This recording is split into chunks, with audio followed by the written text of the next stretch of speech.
ఆయనను అంగీకరించినట్లయితే ఏ 3 కార్యాలు నీ జీవితంలో ఆపరేట్ అవుతానే ఉంటాయి. మొదటి కార్యము, జీవపు ఊట నీకు కలగజేస్తూనే ఉంటాడు. జీవపు ఊట నీకు కలగాలనుకున్నట్లయితే నువ్వు పరిశుద్ధాత్మ దేవుని యొక్క సహాయం ద్వారా నడుస్తూనే ఉండాలి. ఆయన శబ్దాన్ని వింటూనే ఉండాలి. ఆయన శబ్దాన్ని విని నడుచుకుంటూ ఉన్నట్లయితే మూడవదిగా చీకటి కార్యాలు నిన్ను కప్పుకోలేవు. వెలుగే నీ జీవితంలో ఆపరేట్ అవుతానే ఉంటుంది. హల్లెలూయా. అందుకని కీర్తనకారుడు అన్నాడు 23వ అధ్యాయంలో ఏమన్నాడమ్మా? గడాంధకారపు లోయలో నేను సంచరించను, ఏ అపాయముకు నేను భయపడను.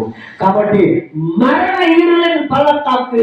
కాబట్టి ఆ గడాంధకారమైన లోయ, మరణ లోయలో ఒకవేళ మనం ఉన్నా కూడా సరే మరణము మనల్ని ఏమీ చేయలేదు.